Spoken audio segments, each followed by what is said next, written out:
Hey everyone, welcome back to CodeFlow.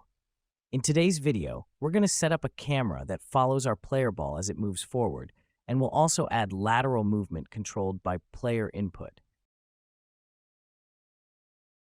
In the previous video, we made our ball move forward automatically, like an infinite runner on a straight path.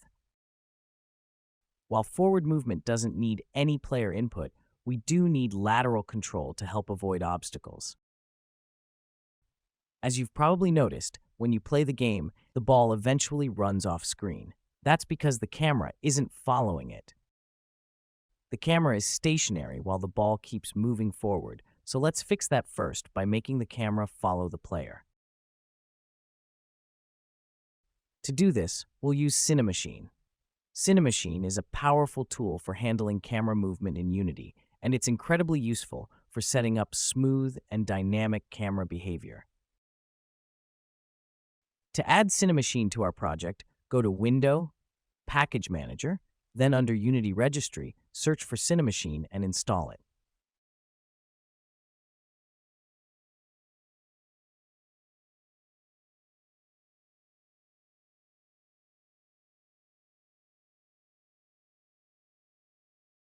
Once Cinemachine is installed, add Cinemachine Camera in Hierarchy.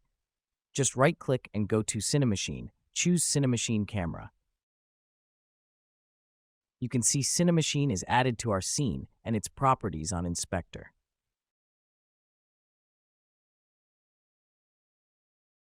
This also automatically adds a Cinemachine Brain component to our main camera, which allows Unity to control camera blending and behavior between Cinemachine cameras. It's basically the director for our camera system, handling transitions and tracking. Now let's organize things a bit. Move the main and Cinemachine cameras together so we can easily find them. To make the camera follow the player, set our player as the tracking target in the Cinemachine settings. You can find a bunch of options to select in Position Control. You can try what they do by selecting, but for this game, we want simply to follow the player, so choose Follow option, which keeps the camera locked onto the player's movement.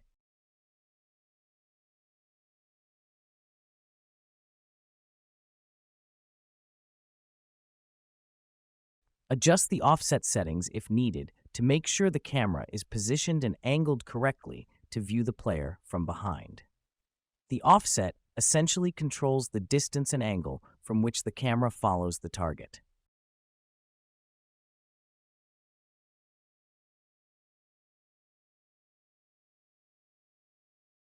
When you run the game now, the camera follows the player. But there's a slight issue. The camera may lag behind the ball slightly due to damping. Damping controls how smoothly the camera catches up with the player.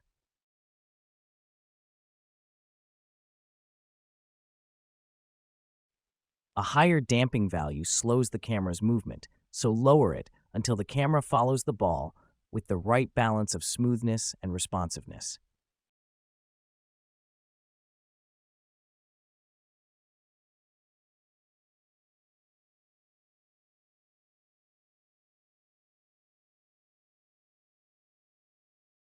It looks much better. Now that our camera is following the player,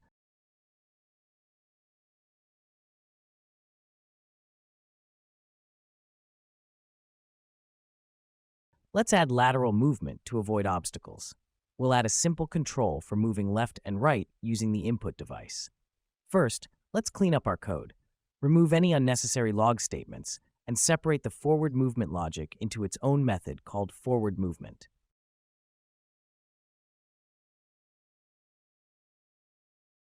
Call this method in FixedUpdate to keep our movement organized.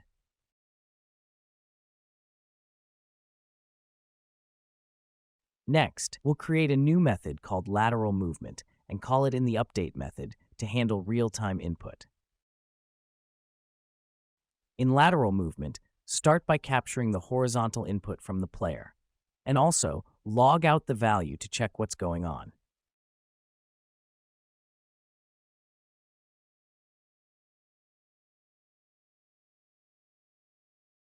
You'll notice that pressing A, or the left arrow key, will give a value of 91, while pressing D, or the right arrow, gives +1.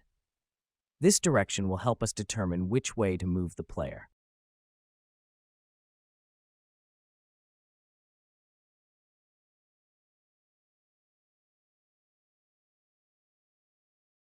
Let's set up a lateral velocity variable to get the player's current linear velocity.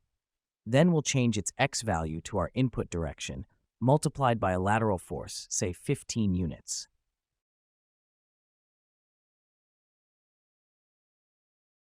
To make it adjustable from the inspector, create a public lateral force variable and replace the hard-coded value with this variable.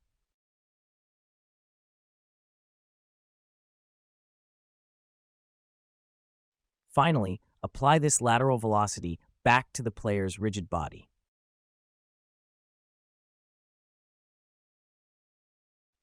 Now when you play the game, you'll see that the player can move side to side. But if you move too far, the ball may fall off the ground. Let's fix this by clamping the player's maximum lateral position. So, let's start by thinking that current position is the clamped position. Then we will use mathf.clamp on the ball's position to restrict the x value. Inside clamp, we have to provide 3 values. First one is the position to clamp. Then we will set minimum and maximum value. This will prevent the player from moving outside the playable area. Let's quickly refactor this maximum lateral position into variable and replace the hard-coded value.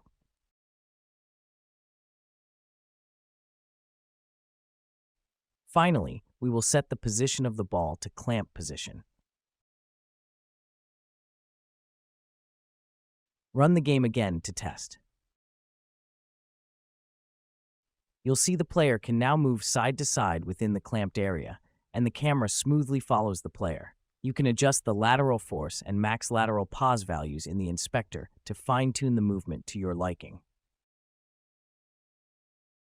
Awesome! I hope this tutorial was helpful and that you're getting the hang of controlling both the player and the camera in Unity. If you have any questions or run into issues, feel free to drop a comment below. And don't forget to like, share, and subscribe for more Unity tutorials. Thanks for watching, and I'll see you in the next one.